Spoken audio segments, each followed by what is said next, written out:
be played on an upper-class instrument. It was written by one upper-class man from New Jersey to an upper-class man from Virginia. And it was done in an English style. Not surprisingly, it's a melody you probably won't remember, or you won't recognize, you won't have heard before. If you have, let me know, please. You'll be surprised. So, let's begin with a little bit of colonial gentility, Americans emulating English culture, importing their fine harpsichords, copying the musical styles, but putting a little bit of an American twist on the subject matter. Follow these words. This is a toast, by the way.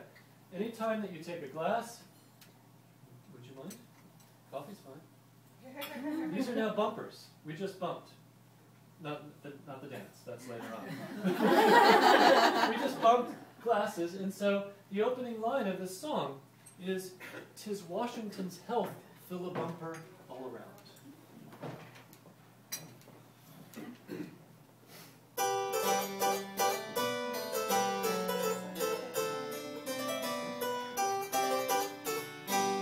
"'Tis Washington's health, fill a bumper all round, for he is our glory and pride.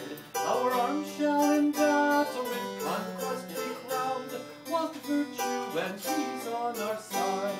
Our arms shall in battle with conquest be crowned, whilst virtue and peace on our side. 'Tis Washington's health that cannon should roar, the trumpets the truth should proclaim. There cannot be found, search all the world o'er, his equal in virtue and fame. Cannot be found, search all the world o'er, his equal in virtue and fame.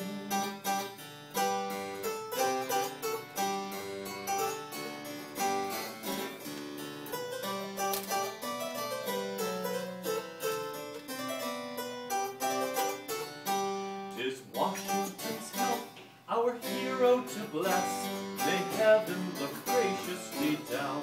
Oh, long may he live, our hearts to possess, and to freedom still call him her own. Long may he live, our hearts to possess, and to freedom still call him her own."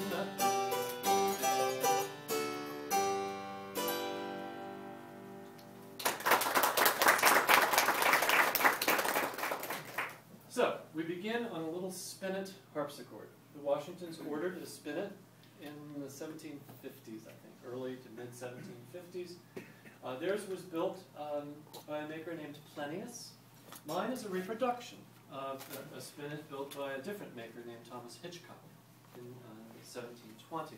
The idea with the spinet, it's analogous to a small upright piano to a grand piano today.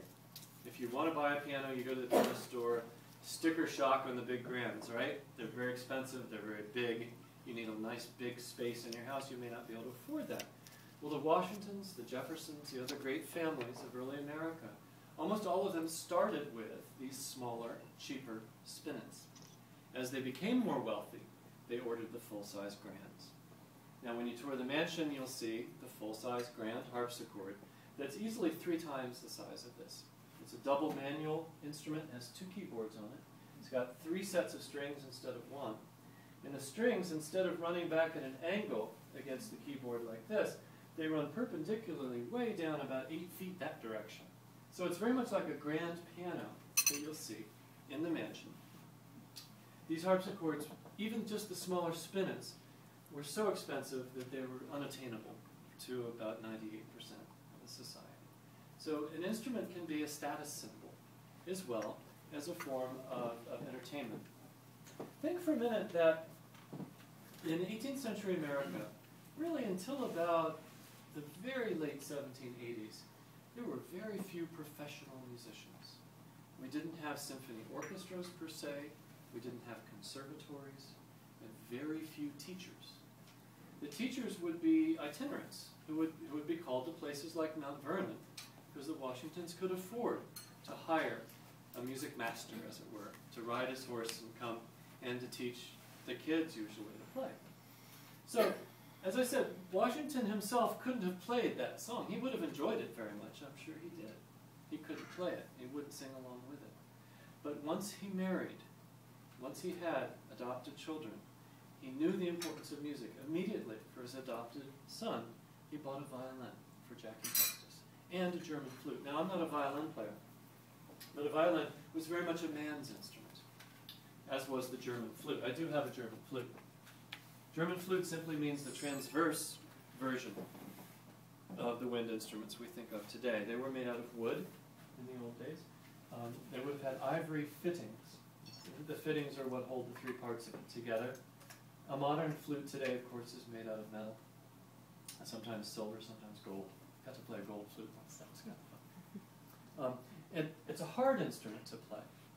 The common flute of the day was this one, which we think of today as a recorder. Sure. So, for your kids, if there's a music class in your school and they do recorder, say, no, don't call it recorder, call it flute, or English flute, or common flute. These are very easy to play. These are much harder to play. You have to fashion your lips across the sound hole to generate a sound, a pitch.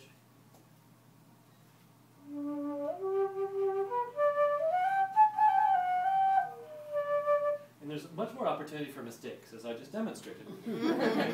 Okay, so Washington then bought a violin and a German flute for Jackie. For Patsy, he bought the spinet. This is a feminine instrument. Later on, Nellie Custis, I'll show you the adopted granddaughter, he bought her an English guitar. I'll talk about and demonstrate that a little bit later. But, so, amongst the upper classes, we have some instruments that are just unobtainable for others. We have a musical style that, did anyone recognize that song? I don't think so. Did anyone recognize this song that I played, though?